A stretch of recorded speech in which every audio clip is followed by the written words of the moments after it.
When you hear the sound of the bell, you know you're in the championship rounds with of Essex, and I'm here with the Women's Boxing Wednesday feature. Ebanie Bridges, the blonde bomber, y'all. And if you don't know who she is, you must have been stuck under a rock. All right. Let's talk about her. The 36-year-old from Sydney, Australia.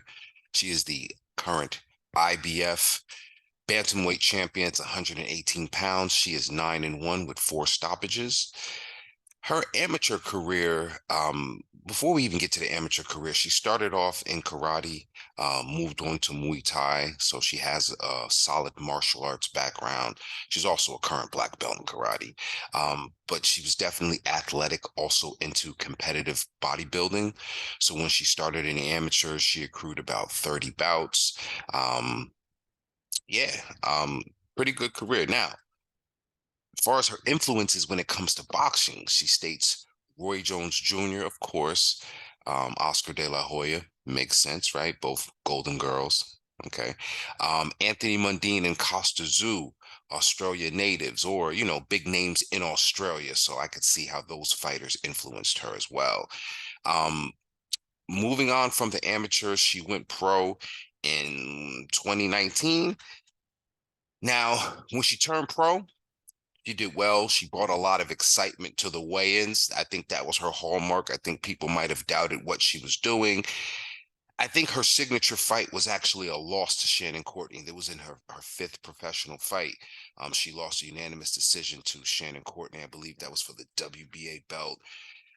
She didn't climb under a rock, nor did she allow people to I guess class her as a circus act. People get it so twisted with Ebanie Bridges. Like I said, if you didn't know those things about her background, let me tell you a little bit more. All right. I'm just bobbing and weaving this within the boxing. She's got a bachelor's degree in mathematics. Um, Her minor was in physical education. She's got a master's degree in teaching. She speaks 3 languages. This is not you can't judge this book by its cover, no matter how glossy and glittery and bedazzled it is. All right, Ebanie Bridges is serious. So back to the boxing. She bounced back from that fight, went on about 2 wins, and in the third fight, she fought for the IBF title against who is it? Maria Cecelia Roman, I believe, in a very exciting bout. Won the title. She's a big fan of Leeds Football Club, and Leeds is like her adopted hometown. So from Australia to the UK, she has amassed quite a following. And I mentioned those weigh-ins.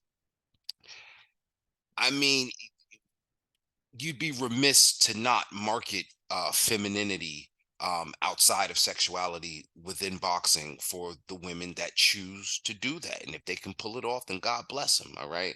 I think it just adds another layer um, to humanity. And that's no bullshit. You can be beautiful. Oh, let's talk about the injuries.